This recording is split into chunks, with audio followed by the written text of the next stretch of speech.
Hi, I'm Alma, And I'm Leo. and this is the Underemployed and Hungry Show. You want to talk about why we were calling it the Underemployed and Hungry Show? Yeah, that's funny. Well, we were trying to do a market on the side of the corner there, and without permits, you can't do any of that kind of stuff, sell food and all that. So we're saying, oh, we'll just call it a benefit for the underemployed and hungry. I'm underemployed, so I'm selling something, and the person's hungry, and they want to buy something. We thought maybe that'd be a really funny way to get around it, but then we was thinking about it.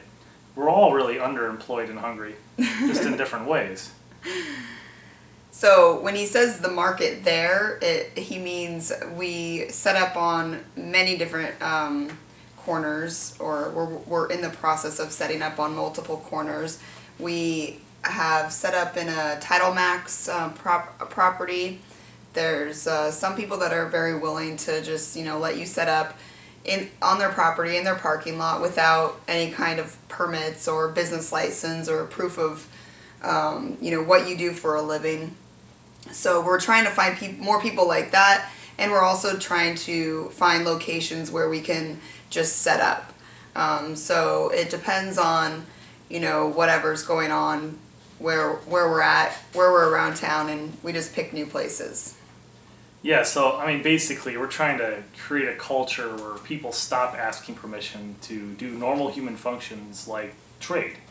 And if it means just selling some coffee or food or whatever it may be, just normal people things that the state always wants to get involved in, and you have to pay them their cut.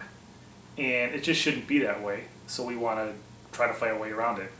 We just do this stuff, it'll educate people that are driving by, that kind of stuff, but also just keep doing it, please get used to it. Stop bothering you.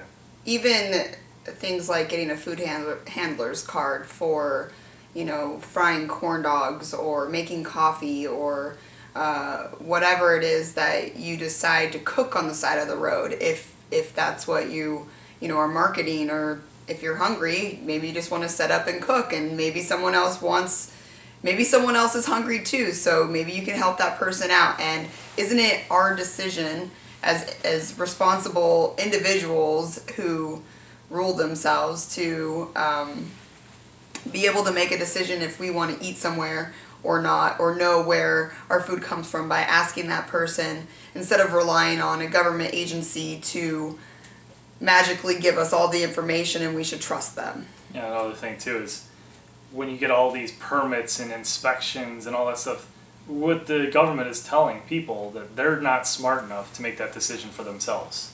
They're not taking liability if someone got sick from food. They're just saying, hey, we have to wave our magical wand and everything's okay. So the whole concept about that, I just want to educate everyone everywhere about that. Whenever we go to a restaurant or anything, I just make sure I mention that, because it's really funny when you make it sound just like that. We also promote Bitcoin whenever we set up a market, whether it's in a farmer's market or it's just a market on the corner. We make sure that we let people know that we accept Bitcoin for our products and our services. And if they want more information about that, or if they want to open a wallet on their smartphone, we can help them do that. If they want to accept it for their home-based business or their state-run business, they can do that as well. So that's something that we really like to let people know, that Bitcoin exists, and it's definitely going to save a lot of people the hassle of inflation of Federal Reserve notes. Yeah, too, with the concept of educating people about Bitcoin, the idea that we're trading things for money all the time. It's just this big circle of always trying to catch something. You're never catching it. You're trying to trade value for value, not gain wealth through dollars. So if we're able to just promote bartering even, it's the idea that you can create a better life for yourself using a currency as a way of just doing it, serving you, not you serving the currency. I don't know, what do you think about that? As individuals, it's our choice what currency we want to use to purchase our goods and products and services. So letting people know that there's alternative currencies out there, even besides Bitcoin, with other cryptocurrencies, they have a full range of choice, and that didn't exist before. So now that it does, I think it's really important to let people know that they have that option. Yeah, definitely. Totally agree with you on that. A couple other things that we do. One thing is that we do the Jackalope Freedom Festival up in the mountains of Arizona. You want to talk anything about that? Sure. The Jackalope Freedom Festival was an idea that I wanted to inspire here in Arizona after visiting PorcFest, I think in 2011. So after visiting PorcFest, I just couldn't stop thinking, why doesn't Arizona have one of these festivals here? So I went on Facebook and started meeting people and created a group. It was first called Scorpiopine, and then it changed to Jackalope. So Jackalope just kind of stuck because Jackalope is a mythical creature like freedom in today's society. So that's kind of why the Jackalope stuck. And some of the things that I want to mention about the festival is there's no fees to go to the festival. It's completely free to camp, to vend, to attend. It's on national forest, so you're in charge of you. And the dates are August 1st through 3rd. It's the first weekend of every August, and this will be our 3rd year doing it. So I'm pretty excited about that. Last year we had about 100 people. I don't do a census report, so that's just an approximate guess. We have a jackalope hunt for the kids, which Leo actually provides the rabbit that the kid will win as a real prize, a real rabbit. So you can either, take him home and keep him as a pet, or you can eat him. Have dinner that night. You can cook him up and eat him at Jackalope if you want. Some of the things that makes Jackalope what it is having, people that are liberty, freedom, oriented mind. A lot of people are agorists, a lot of musicians. There's keynote campers who are coming from all over the country this year. I guess. Who are some of them? So, Josie the Outlaw, she's coming, and Larkin Rose, Derek Burrows. I haven't confirmed Ernest Hancock, but I'm pretty sure since he lives here, he'll be here. Adam Kokesh is going to be a last-minute addition, he says, depending on if he's in jail, so we'll see how that goes. 4409. 4409. Possible. It's very possible. If he's still in the state, he'll be here, or in this location area, whatever, he'll go. Iris from Singing Tall Grass, she'll be there. She's an agorist in Colorado who makes organic products like makeup and hair detangler and just a lot of different things like that, and chapsticks. And if you have a business and you want to get your business logo on a chapstick to sell or hand out at different events, she'll totally hook you up. A lot of local activists throughout Arizona. There's quite a bit of activists here, so there'll be quite a bit of people here this year. We've been promoting that like crazy. Mark Stevens will be there from the No State Project. He loves Jackalope, and I think there's anyone else. I think that's just different agorists anyone who wants to come and be promoted as an agorist or a musician or a camper or whatever can just contact us and let us know, and they can get their information put on the website ahead of time. Yeah, so those people wouldn't be speakers, they'd be keynote campers, which is a little hoop we had to jump through, kind of. Not even really. Last year, I guess, if we could talk about that. Yeah, go ahead and talk about it. Okay, so last year, there was an email sent through the website to try and find, from... Forest Service? Yeah, it was from the Forest Service or somebody who works in recreation over there.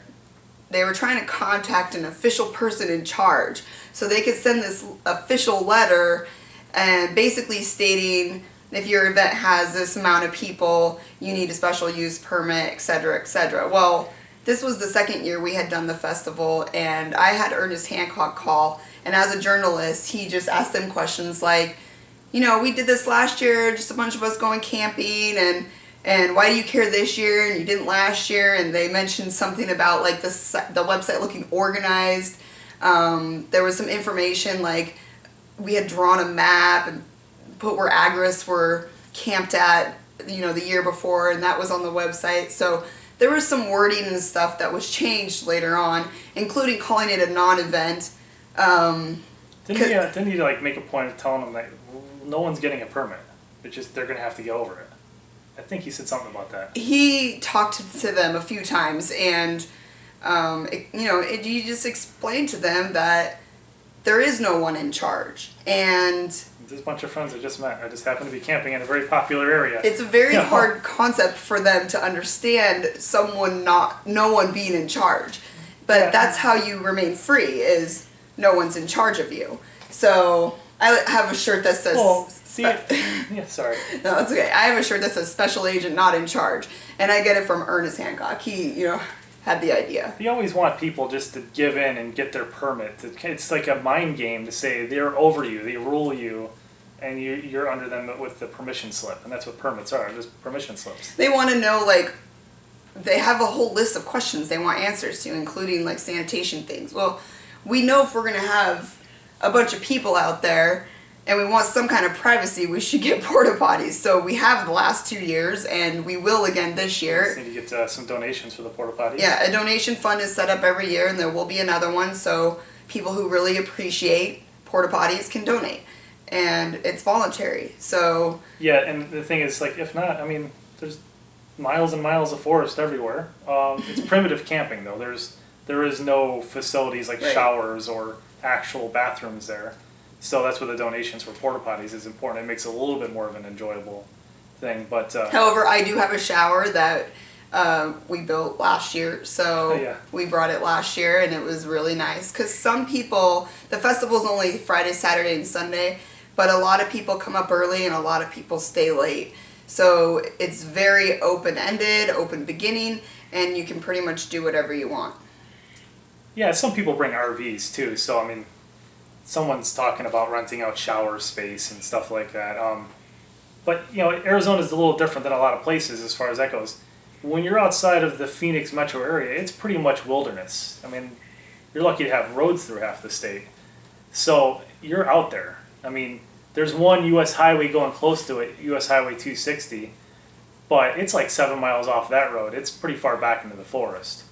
The chances of anything really happening are pretty rare, but the Forest Service did come and visit last year. Yeah, they did. And battle gear I think they knew who I was because I introduced myself, and they're like, "Oh, you're Alma, nice site." So I don't know if they knew anything about the website or what, but they just wanted to, bless us with their presence and tell us they didn't want people driving ATVs in the meadow, which is blocked off by all these, stumps. And they wanted people to make sure that they were gun safety. And they also said, and if more people show up, they can camp over here and they can camp over here, which is national forest. It's like I think they really think that if they didn't exist, their position, then neither would the forest. Well, what it was is they wanted everyone to bow down and get a permit for all these people camping, and they realized no one was going to do it, and they can't really stop people, so they just acted like, they're there to help us at that point. It's just the game they're playing. Yeah, I encouraged them, if they had information that they thought was valid or important for other people to know, to come set up a tent. Oh, and then they had this, a bunch of cops outside of it, too. Well, you thought certain people were cops. No, they were cops. I have no idea. I mean, I didn't ask. But there were some people that were not aware of the festival that showed up and, even bought some lunch, so... Yeah, so I mean, we were just trying to get around, but it's a pretty awesome place. We do a little marketplace in there that's just kind of anyone that wants to camp, wants to set up and sell anything or use alternative currencies like Bitcoin or silver or gold or just barter. There was a lot of barter and trade going on. I traded quite a bit of my stuff for other people's things. Yep. And that's, what I do there is I, cook some rabbit and quail because I raise them, which is another thing. There's food, there's fun, there's family, and it's free. So there was one more thing. The guy Jesse Matheson. Yeah. He brought a whole bunch of guns up last time, and he took a bunch of people shooting, some people that never shot before. And doesn't he run like a gun safety thing? Liberty Tactical Training, I believe, is the name of his company. And he'll be there again. He is a big promoter of the Jackalope Festival, really likes it, and he actually has a show opposite of ours on Saturdays at 5 o'clock. So that's kind of why we picked this time slot. Knowing that Jesse has the opposite Saturdays as us kind of just brings like a roundabout, like this is what's happening in Arizona, so you get a lot of information from people that are here doing activism. Yeah, the great thing too about Jackalope, it's kind of the Western version of the Pork Fest, I guess. And you got people like Jesse Matheson and stuff like that. It's like another Arizona activists, because there's a lot of activists here. And we don't have that same concept as a free state. We just want to be free. What do you call it? The No Status Project, which is dedicated to breeding out statism. Yeah, I mean, those people got a lot of really cool stuff they're doing over there. I'm just kind of done dealing with the state and cooperating with all their rules and their games of voting, which is a big scam in itself. Just another form of control, I think. But anyway, what else do you want to... I think we should just go into Magpok Homestead. Yeah, so another project that we do, I call it Magpok Homestead. Which is where we're filming from. Yeah. It's basically an urban farm in Mesa, Arizona, which is fully capable of producing thousands and thousands of pounds of food every year. Some's more or less because, life gets busy. But a couple of the current projects I got going on is I raise rabbit and quail, which are kind of a small-scale livestock. And the whole concept of doing an urban farm and raising your own food is, it's definitely healthier. Without, there's no GMOs and there's no hormones, antibiotics, because I'm not going to spend more to put in my animals. But it's to screw you to the man at the same time. We don't need them. They're always trying to convince us that we need to go to a grocery store and we need their permission for food inspections. I get no permits for anything. I'm raising some small-scale livestock because in a small city yard, which is like 9,000 square feet, a real small yard, I can do thousands of animals, and no one knows because they're all tiny. I do those Japanese Coturnix quail, which they're about 6 to 8 ounces of meat after you clean them. And they lay about an egg a day, 16 days to incubate, 6 to 8 weeks for meat, 8 to 10 weeks they lay their own eggs. So extremely fast life cycle. I can outproduce chicken any day in a couple square feet. And that's just another alternative. They lay the eggs I can eat, rabbits just because you want something different sometime. I have some chickens. And my whole front yard I tore up so I could have a whole garden in the front yard, which is, in some places in the country, that's like illegal. They'll fine you. But here we kind of get away with it a little bit. I was gonna say, if you're interested in learning a little bit more about backyard farming without permission, there's a group on Facebook called Backyard Farmers United for Freedom. So check that out. I was gonna ask you about the rabbit because how long does it take from the rabbit to go from when it's born to ready to eat? Yeah, so rabbits, 8 to 10 weeks after they're born, you want to butcher them for meat. My rabbits will get around 15 pounds, but they'll get to half their body weight in 8 to 10 weeks. So you got to calculate your costs in food. If you're going to take it any further than that, you want to make them a breeder, because it takes about 6 months for them to get to breeding age. Once they're at breeding age, a female will produce right around 6 to 8 babies. Every 30 to 45 days, you got to give them a little break in between. So in 12 weeks you can butcher them for meat? Absolutely. 8 to 10 is 8 common. to 10 weeks. 12, you might get an extra ounce or two of meat out of them. But really, it's just another thing. Rabbits are kind of traditional. A little alternative is a little more traditional.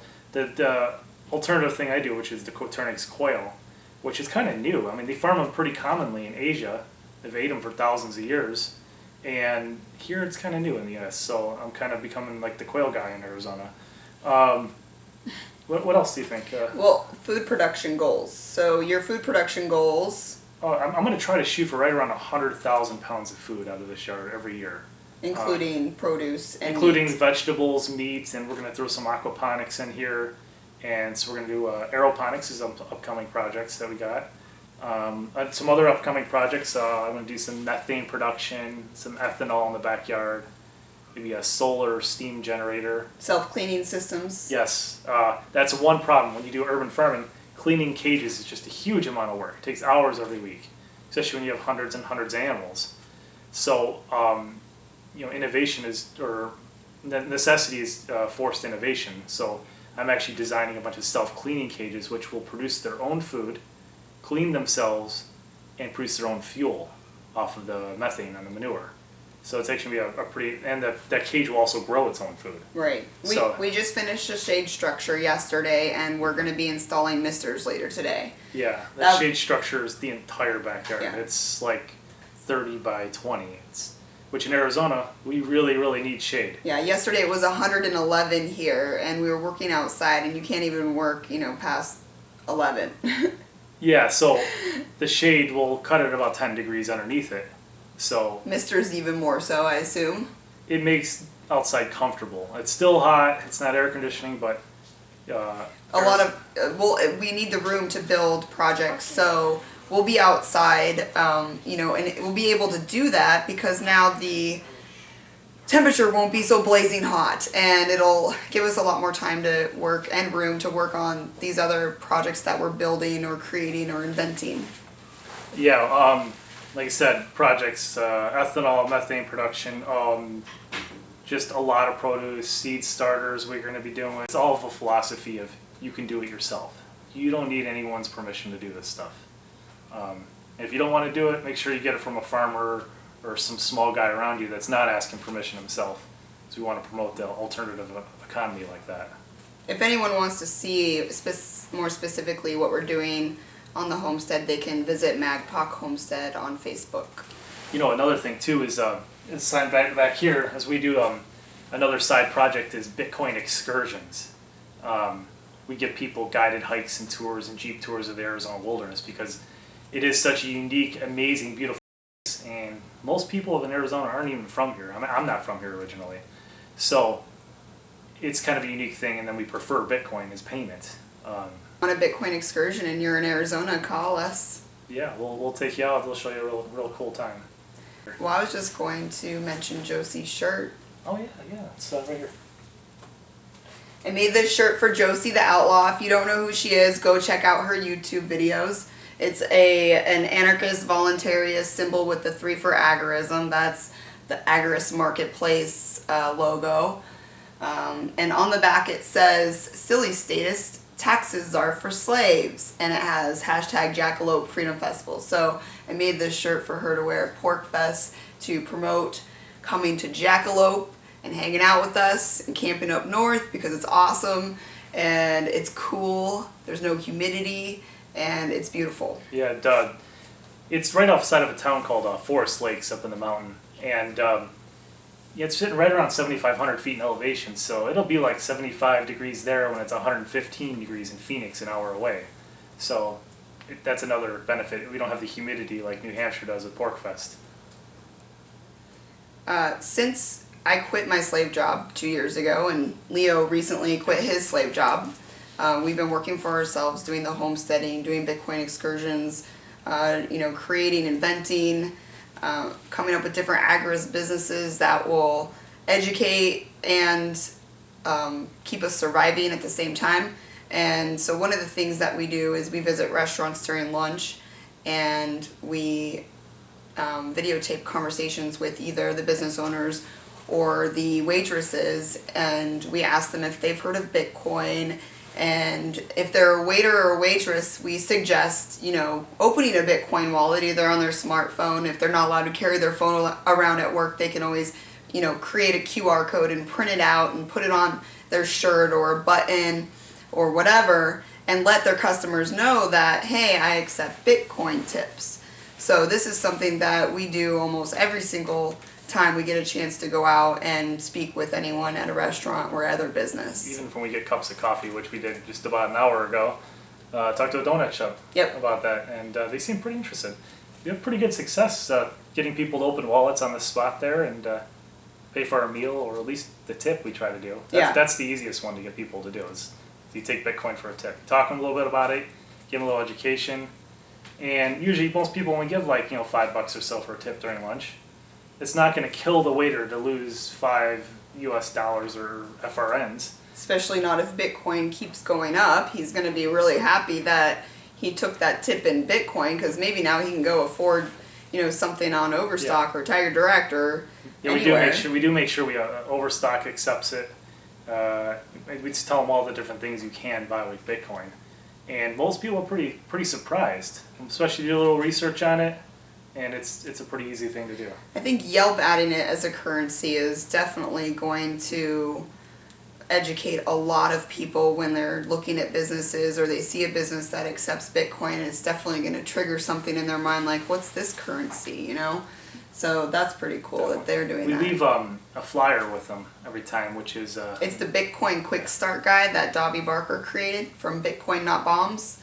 It makes it really easy to open a wallet, and it also educates people about Bitcoin. So if they have any questions, they have the resources to look up, whatever they want to know about it. That's kind of a big thing that we do a lot on lunch times. And the reason we're out at lunch so much is full time I'm a painter. I paint houses, but for myself. I don't longer work for companies. I don't get permits or contracting licenses because I am just sick of asking for that stuff. The state or the city are not doing anything for me. Right. They're not taking liability for any of my work. They're just saying, give us our cut. So while we're out painting houses and stuff like that, we go and talk to the restaurants during lunch, which is actually kind of a fun break in the middle of the day, especially when it's 100 degrees out. That's we like to talk to business owners. It's not as easy to get to business owners sometimes. You kind of just have to leave information and hope maybe it gets there, or you could take another step further and make an appointment with them. If you're, really interested in educating people about Bitcoin or getting into Bitcoin business consulting or anything like that, that's what you would want to do. We did get a bar owner to accept Bitcoin, and we went up to get another beer, I think, and he said, oh no, he went to pay for it. He said, oh no, he already paid me, and he had paid him in Bitcoin. So that was the first beer we ever bought from a business in Bitcoin. The tips are the easiest one, but the mom and pops is where you want to go after, because for them, a little bit of food is no big deal on their costs. Corporations, it's really hard. You can always get the waiters or the waitresses to open up a wallet. But the mom and pops ones, those are the ones that will actually give you a lot of services for it. Right. Well, we just went to one the other day, and they said they have $700 a month in Visa, MasterCard transaction fees, which is really low for a restaurant, I would think. Oh, yeah. But I know that there's restaurants that are spending thousands of dollars a month in transaction fees. That reminds me, I was at a Subway, I don't know, like 8 months ago, something like that.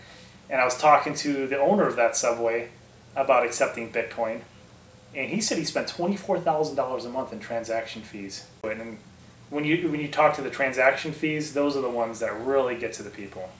And then we mentioned that you don't have to pay taxes on it, because what they don't know, they can get away with. Well, it's their money that they're making. That's their profit. It's their financial future. So I don't think anyone has a right to that besides you, if you're the one working to make it. Yeah, we just promote Bitcoin everywhere because that's the only way to bring down the Federal Reserve. And this endless war, take away the power of the printing press, you take away their power. At least there might be something better in the future, but for right now, I think that's a really good way to attack the system. Some of the upcoming events that I'm doing, since I do the Magpack Homestead, I do a lot of shows educating people about self-sufficiency and doing things yourself.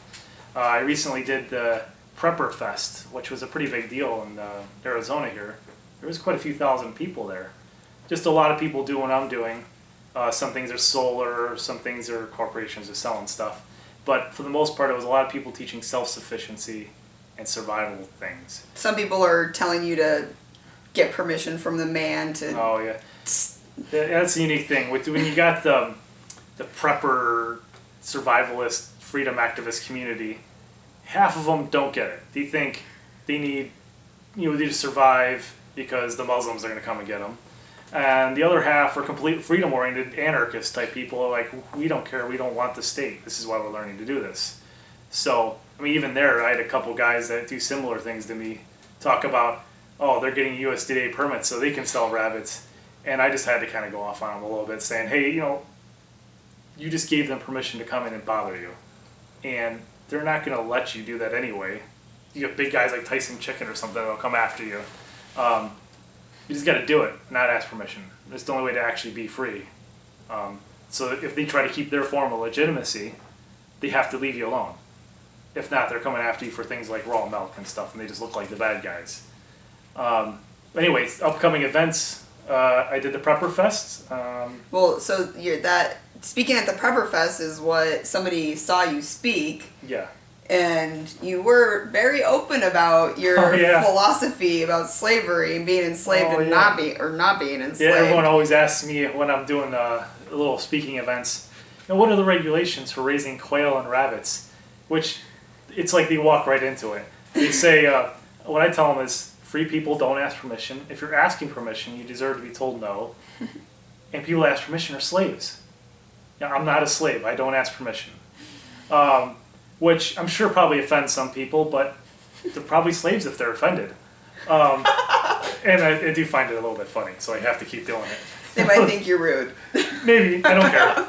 Because it's true. If you're asking permission for anything, you're a slave. So that got you a speaking opportunity, though, at an LDS Stake Center, which I was surprised because I actually grew up LDS, and... I am not Mormon. I have zero ideas that are even somewhat close to being Mormon. I am a Christian. I do believe in Jesus, but I just find that is just another form of control. But I was surprised to hear that they invited him to speak, but it is a really cool opportunity because, I mean, it could be anywhere from hundreds to thousands of people that show up for this. I mentioned it to a few other people I know that are Mormon, and they were shocked that they would invite someone that wasn't Mormon. In fact, they're having a small mini Prepper Fest, and sometime in October, I have to look up the date, but they invited me to have a free spot there. And what it was is, most Mormons are really nice people.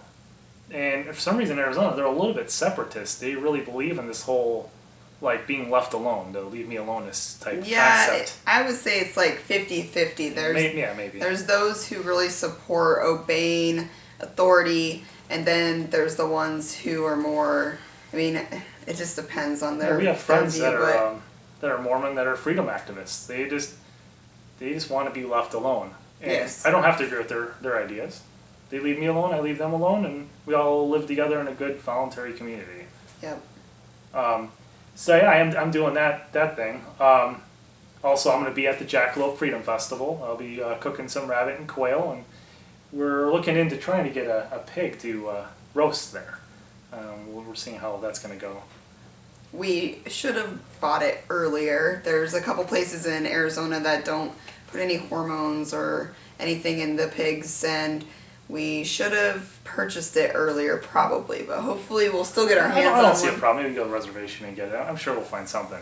Hopefully, because a roasted pig sounds awesome. The first year I did French fries, onion rings, and corn dogs, and then last year we did a deep fried turkey and chicken, and... I made rabbit stew. Yep. And I did a quail wrapped in bacon with a pepper on the inside, and I put them on skewers, and I sold those, which I brought 58 of them up there, and I sold out all of them in an hour. So yeah, that's amazing. That's really cool. People are really hungry at Jackalope. I didn't get to eat any myself. If you come and cook food, you will run out. Yeah, most people when they go camping, they like to camp in the wilderness, but I don't know about you, but I kind of hate cooking and doing all that stuff. I kind of just want to go and hang out and talk to people. Which a lot of people do. So the first year, was much more organized with speakers and things like that. And then last year, it seemed like everyone just wanted to hang out around their campfires and talk, which I completely understand because that's why, that's what makes the atmosphere so great is getting to, get personal with people and know where they came from and know what their experience is, and then you learn from them and grow. So I really like the environment. You can choose to hang out in the marketplace or you can go off into the wilderness, and it's really open. It's a cool place to network with a lot of freedom type people. Oh, I was going to say, everyone is like hounding me to make corn dogs, so again this year, so I'm probably going to do it. I just have to get it all figured out. Awesome corn dogs. And because we have a big giant deep fryer now, which is what we used for the turkey and chicken last year, but I should be able to make things quicker and more of them at a time. So I'm excited about that. Yeah, definitely. There's tons of projects that are coming up that we'll be able to share with you and hopefully get some videos. We did go to Comic-Con and we did some Bitcoin activism there. Yeah, there was 90,000 people at this Comic-Con downtown Phoenix, which I've never been to a Comic-Con before. It was 77,000 something. It was just 77,000. Sorry. The official census report is 77,000. There were so many people in like 3 conference centers and 6 hotels or something. It was some crazy amount. I was the Bitcoin hero. Yeah. And I made a sign and Leo wore it. It said, "End the Fed for the children, #Bitcoin." That's because the feds are always doing all their evil stuff for the children. We need to ticket you for the children, or have a camera on every street light for the children. You need a permit for the children. So I think the best thing for the children is end the Fed and free them from all that slavery. Absolutely. Using Bitcoin is one way to do it. Or another cryptocurrency, or trade, barter, you can trade bananas. Bananas can be your currency. Using their money, which we all do a little bit, but it is a way to control us. The controls through the inflation, through the manipulation, everything. But yeah, we walked around, we talked to a lot of people. One funny thing we did, we walked up to some of the information booths, because they were kind of scattered throughout, and we were like, where are the guys that, where are all the... Which merchants accept Bitcoin, or which exhibitors accept Bitcoin, and the guy gets on his little walkie-talkie and calls his boss, or whoever's on the other end, and says, do you know which exhibitors accept Bitcoin? And, it's just the whole idea to get them to ask, even if, like, you go to a business and you get the person, whoever's helping you, to ask their boss, do we accept Bitcoin? Or, the business owner, do we accept Bitcoin? I think the more you do that, just the more educated people get and the more they hear it, so. Yeah, we actually take video of pretty much everything we do.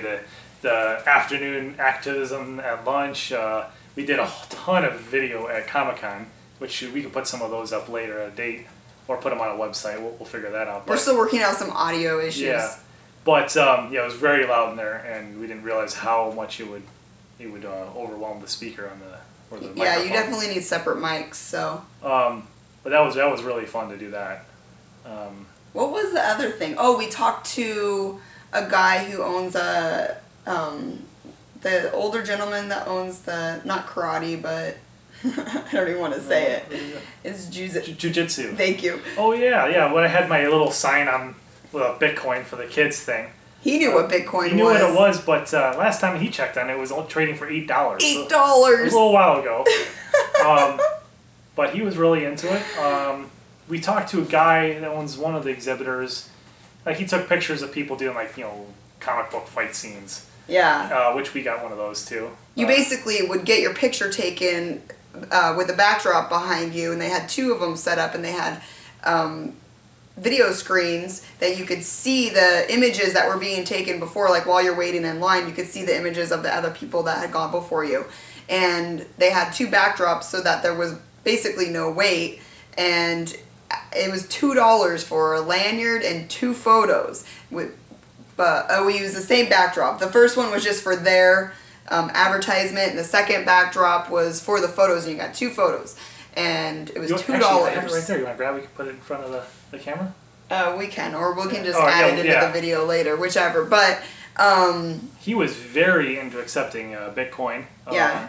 Actually, he might come up to the Jackalope Festival. He seemed pretty interested in doing that. If he doesn't come up to the Jackalope, he did say something about getting us a backdrop with the Jackalope. I said I'd send him some art. But $2 for a lanyard and 2 pictures to remember your time at Comic-Con. Here, you want to put it in front of the camera? Yeah, that'd be pretty cool. Which side first? Whichever. Either side. Just make sure it's right side up. That's something that he does, and we thought that'd be funny, showing that fact that... A little slower, hold it there. Showing the fact that we could take this little comic book thing and turn it into a thing of activism. Go back to the other one real quick. Show that one real quick again. So what we're doing is we're burning the dollar, and it's just funny, It's a funny thing, You can see my shirt, and you can see Leo's sign. So that's kind of the funny things that we like to do. we work with another friend sometimes doing some activism. He was going to come do some stuff, but he wasn't able to do that. We were hoping he would dress up like a stormtrooper, camouflaged, so he looked like an American soldier, but in a stormtrooper uniform. Yeah, we were going to put like, U.S. Marines or U.S. Armed Forces on it, all camouflage. Just to symbolize that, the Empire. Yeah, because, the Empire is the bad guy in the movies, and the rebels that are the good guys. So they're terrorists. Yeah, they're terrorists, and the more you think about it, Star Wars really kind of does reflect America and the way everything it does. Like the terrorists, the rebels blew up the Death Star, kind of thing. Walk around, you don't have to support Vader, but you got to support the troops. Never forget with the picture of the Death Star instead of the two towers. Just to really mess with people, because most of the people at those comic book conventions, they really understand it's like one man versus the collective, and a lot of sci-fi shows are always that same thing. Bad people versus collective power. It's pretty awesome. Leo's daughter, who just helped with the picture, is a huge Doctor Who fan, so she likes cosplay and things like that. And we're actually thinking about having a Time Lord. What is it? Party like a Time Lord. Party like a Time Lord party at Jackalope for all ages or family. And it'll just be a big party like a Time Lord party. Yeah, come and do your cosplay and have a little sci-fi nerd time, and it'll be real fun. A supporter of Jackalope created some artwork recently, and I was looking at it, and I see a little TARDIS in there, and I'm like, oh my gosh, look, there's a little TARDIS in the artwork for Jackalope. So that's kind of what got the idea going about Party Like a Time Lord. So we're hoping that this year's definitely going to be a lot of fun, and hopefully we'll see a bunch of you there. I think that's probably it. We might want to end the show just because I'm not sure if we've gone over or if we're under, but we can always add some fun, creative stuff into this. We can update you on all the cool projects. We'll show you, individual step-by-step stuff, some of our activist clips, and, just all the fun stuff that we can do. Because not all activism has to go getting arrested. Some of it's just having fun at lunchtime, putting up signs in the National Forest or something like that, which we've done. Yes. So you can have fun doing all this stuff. Absolutely. I highly suggest it. So if you have any questions or comments, you can find us on Facebook. We have a Underemployed and Hungry page, and you can write us through there. You can like the page. You can comment about the video, whatever you want. Yeah, I think that's pretty much it. We'll see you every other Saturday for a while. Yeah, and then just contact us if you need anything. All right. Looking forward to our next show. All right. Peace out. Thanks.